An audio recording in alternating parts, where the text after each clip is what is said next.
Valancy paused a moment on the porch of the brick house in Elm Street.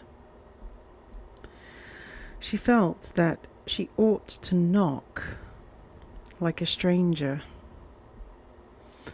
Her rosebush, she idly noticed, was loaded with buds.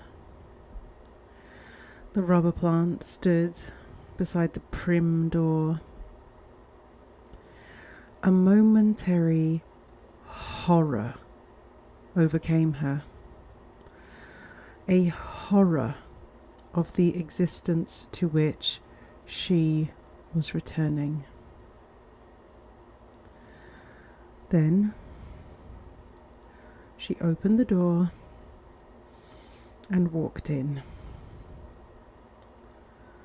I wonder if the prodigal son ever felt really at home again, she thought. Mrs. Frederick and Cousin Stickles were in the sitting room.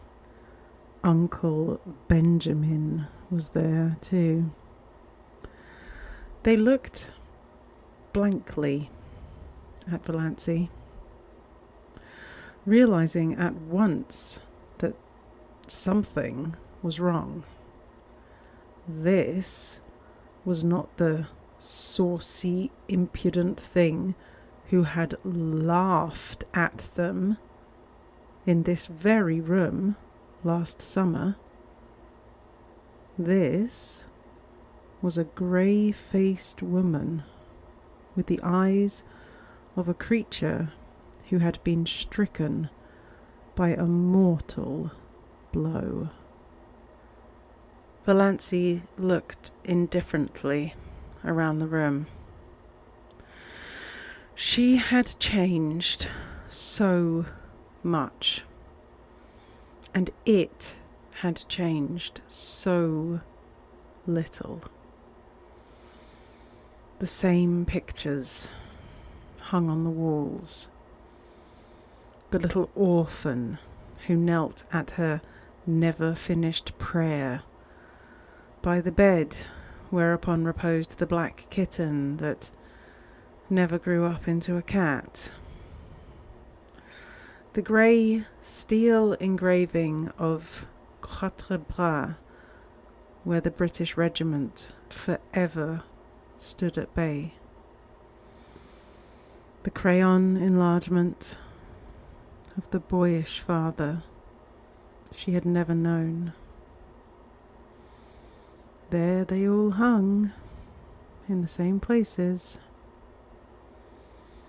The green cascade of wandering dew still tumbled out of the old granite saucepan on the window stand. The same elaborate, never-used pitcher stood at the same angle on the sideboard shelf.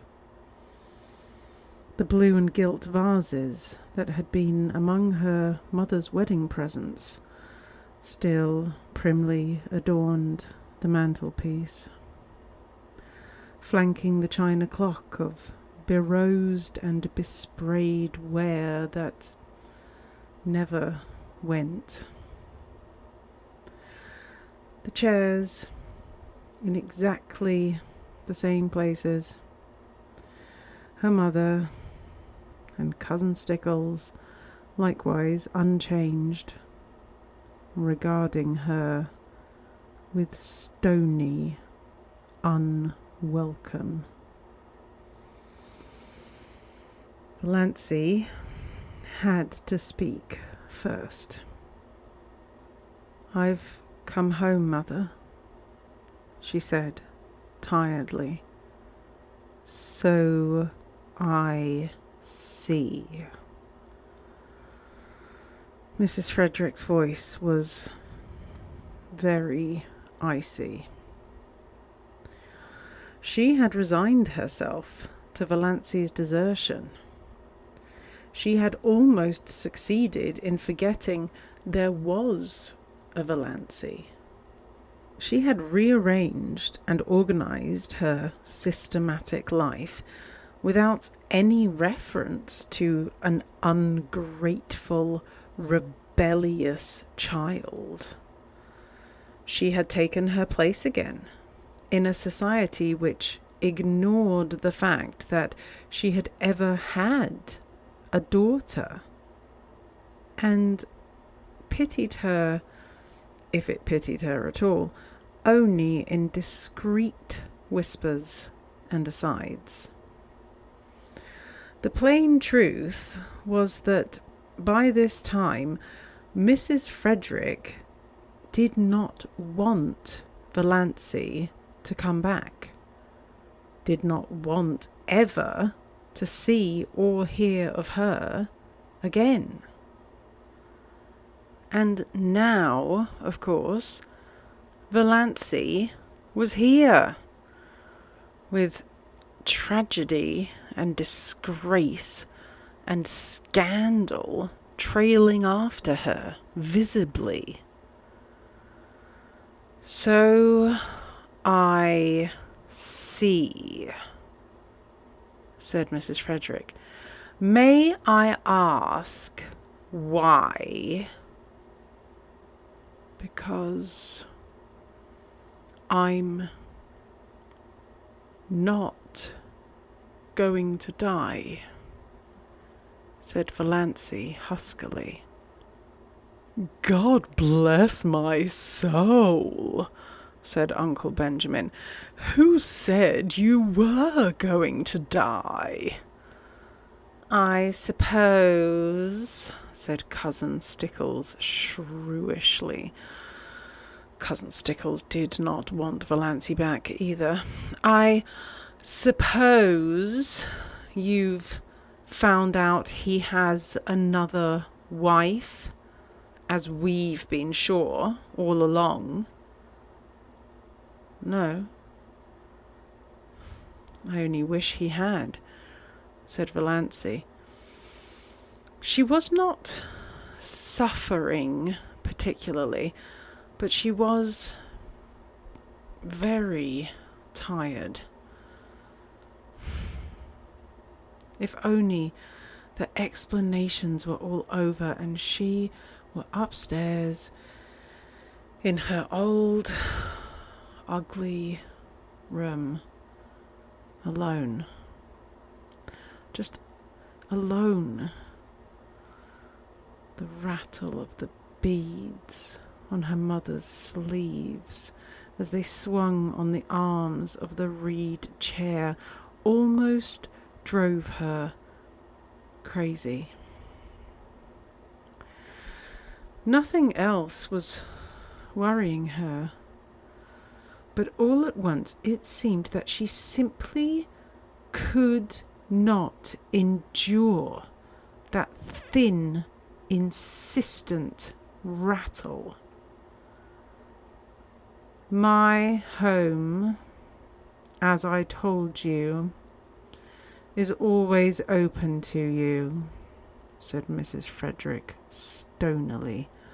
"But I can never forgive you." Valancy gave a mirthless laugh. "I'd care very little for that, if I could only forgive myself," she said. "Come, come," said Uncle Benjamin testily, but rather enjoying himself. He felt he had Valancy under his thumb again. "We've had enough of mystery. What has happened? Why have you left that fellow? No doubt there's reason enough, but what particular reason is it?" Valancy began to speak mechanically. She told her tale bluntly and barely.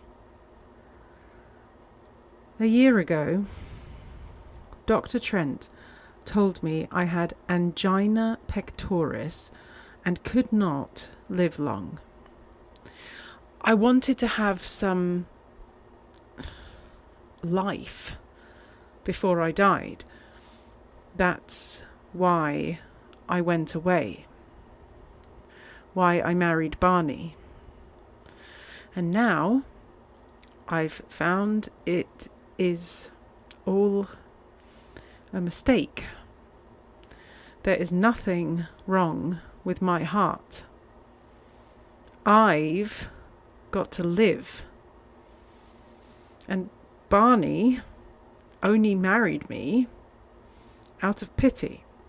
So I have to leave him free. God bless me, said Uncle Benjamin. Cousin Stickles began to cry. Valancy, if you'd only had confidence in your own mother. Yes, I know, said Valancy impatiently. What's the use of going into that now? I can't undo this year. God knows I wish I could. I've tricked Barney into marrying me. And he's really Bernard Redfern, Dr. Redfern's son of Montreal. And his father wants him to go back to him. Uncle Benjamin made a queer sound.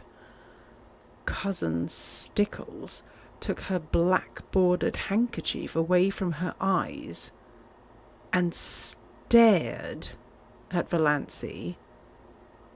A queer gleam suddenly shot into Mrs. Frederick's stone-grey orbs. Dr. Redfern? Not the purple pill man, she said. Valancy nodded. He's John Foster, too? The writer of those nature books? But Mrs. Frederick was visibly agitated, though not over the thought that she was the mother-in-law of John Foster. Dr. Redfern is a millionaire. Uncle Benjamin shut his mouth with a snap. 10 times over, he said. Valancy nodded. Yes. Barney left home years ago because of some trouble, some disappointment. Now he will likely go back. So, you see, I had to come home. He doesn't love me. I can't hold him to a bond he was tricked into. Uncle Benjamin looked incredibly sly. Did he say so? Does he want to get rid of you? No. I haven't seen him since I found out, but I tell you, he only married me out of pity, because I asked him to, because he thought it would only be for a little while. Mrs. Frederick and Cousin Stickles both tried to speak, but Uncle Benjamin waved a hand at them and frowned portentously. Let me handle this, wave and frown seemed to say. To Valancy, well, dear, we'll talk it all over later. You see, we don't quite understand everything yet. As Cousin Stickles says, you should have confided in us before. Later on, I dare say, we can find a way out of this." "You think Barney can easily get a divorce, don't you?" said Valancy eagerly. Uncle Benjamin silenced with another wave. The exclamation of horror he knew was trembling on Mrs. Frederick's lips. "Trust to me, Valancy. Everything will arrange itself. Tell me this, Dossie. Have you been happy up back? Was Mr. Redfern good to you?" "I have been very happy, and Barney was very good to me," said Valancy, as if reciting a lesson. She remembered when she studied grammar at school. She had disliked the past and perfect tenses. They had always seemed so pathetic. "I have been." It was all over and done with. "Then don't worry, little girl." How amazingly paternal Uncle Benjamin was.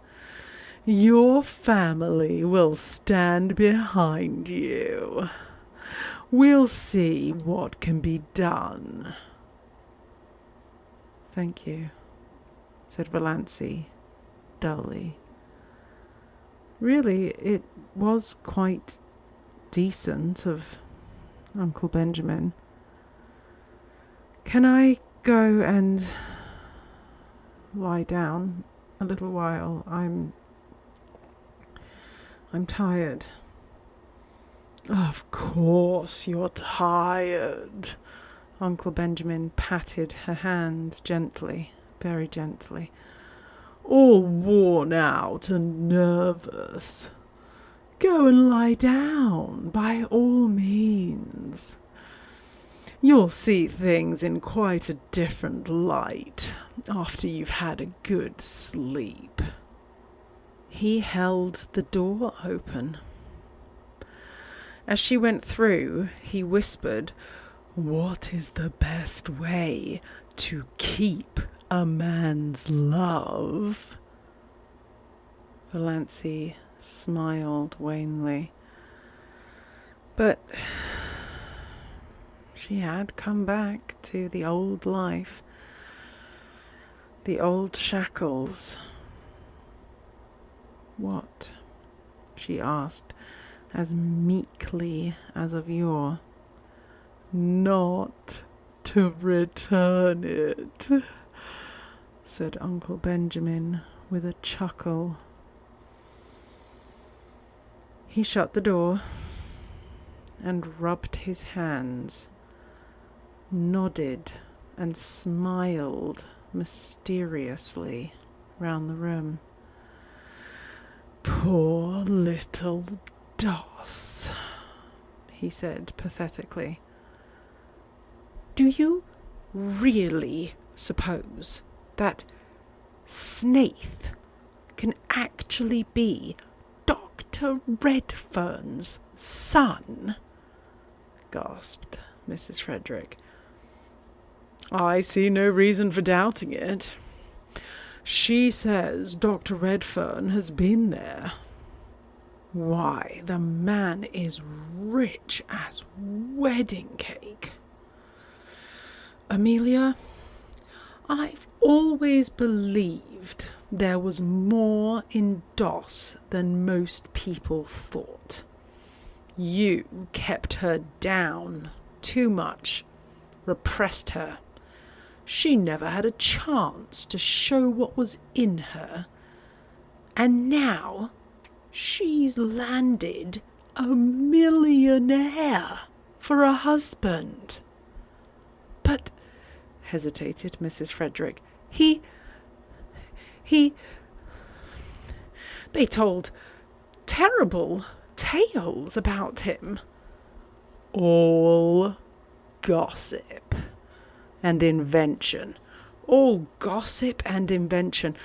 It's always been a mystery to me why people should be so ready to invent and circulate slanders about other people they know absolutely nothing about. I can't understand why you paid so much attention to gossip and surmise. Just because he didn't choose to mix up with everybody, people resented it. I was surprised to find what a decent fellow he seemed to be. That time he came into my store with Valancy, I discounted all the yarns then and there.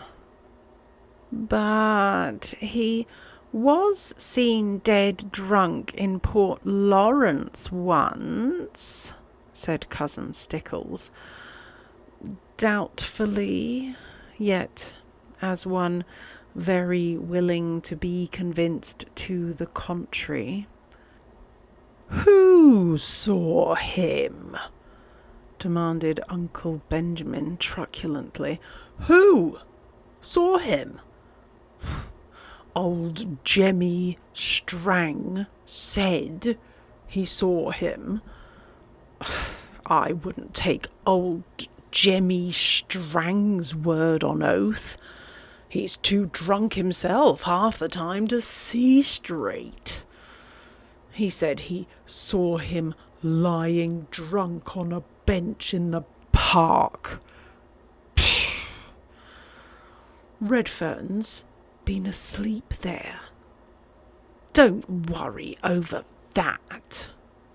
But his clothes and that awful old car, said Mrs. Frederick uncertainly. Eccentricities of genius, declared Uncle Benjamin. You heard Doss say he was John Foster. I'm not up in literature myself, but I heard a lecturer from Toronto say that John Foster's books had put Canada on the literary map of the world.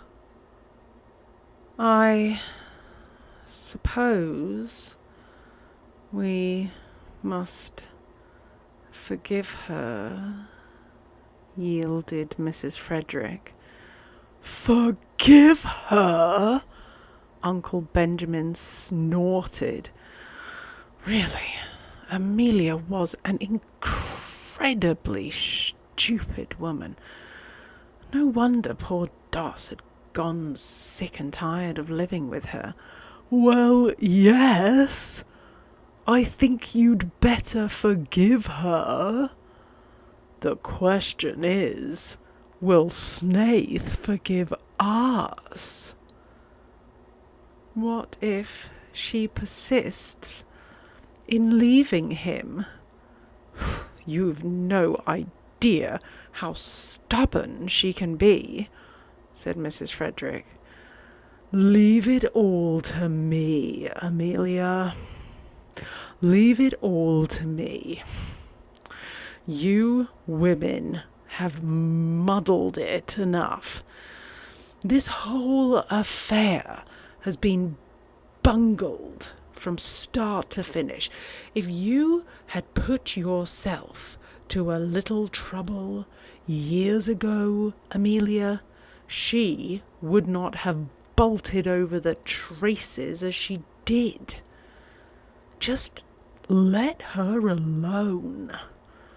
Don't worry her with advice or questions till she's ready to talk. She's evidently run away in a panic because she's afraid he'd be angry with her for fooling him. Most extraordinary thing of Trent to tell her such a yarn. That's what comes of going to strange doctors. Well, we mustn't blame her too harshly. Poor child. Redfern will come after her. If he doesn't, I'll hunt him up and talk to him as man to man. He may be a millionaire, but Valancy is a Stirling. He can't repudiate her just because she was mistaken about her heart disease. Not likely he'll want to. Doss is a little overstrung. Bless me, I must get in the habit of calling her Valancy. She isn't a baby any longer. Now, remember, Amelia, be very kind and sympathetic. It was something of a large order to expect Mrs. Frederick to be kind and sympathetic. But she did her best. When supper was ready, she went up and asked Valancy if she wouldn't like a cup of tea. Valancy, lying on her bed, declined. She just wanted to be left alone for a while. Mrs. Frederick left her alone. She did not even remind Valancy that her plight was the outcome of her own lack of daughterly respect and obedience.